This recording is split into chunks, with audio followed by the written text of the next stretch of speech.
Why does no one talk about the fact that the coal shortage that doomed Nazi Germany was caused by Germany having too much coal? And I don't mean they were a little short. This one shortage helped choke the entire German war economy to death. But here's the part that makes no sense. Germany at the time was one of the biggest coal producers in the world, so much so that coal mines sat idle for months because of their surplus. The reason why is so stupid, it boggles the mind. Because Germany's coal wasn't sitting in Berlin. It was buried in the Ruhr, hundreds of miles away from the factories that actually needed it. And coal on the ground is completely worthless. To turn it into steel for tanks and ammunition, you first have to move it on trains. But the problem was Germany couldn't. And the worst part was that Germany did this to themselves years before the war even started for an unbelievably stupid reason. Because for an entire decade, the Germans were quietly gutting their own railways.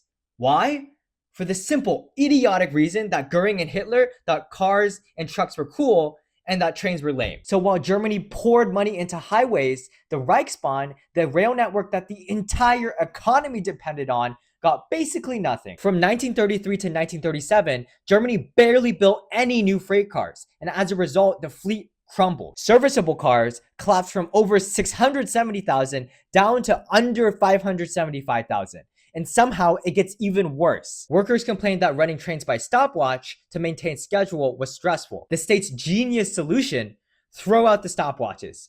Who cares about whether trains run on time? Then on top of that, they forcefully lowered ticket fares, so demand exploded on a system that was already falling apart. Now fast forward to Barbarossa, suddenly your trains need to cover thousands of extra miles across shitty Soviet infrastructure with a different rail gauge. The rail network, already neglected and overloaded, completely collapsed. Coal piled up at the mines with no way to ship it. There was so much undelivered coal that mines were ordered to cut production. Coal mines were literally throwing away coal while cities froze and factories went cold. And this was all because the railways were state-owned. And this is why my young socialists who believe that state-owned grocery stores and free city buses will save them are digging their own grave. And this is also why Hitler's a socialist.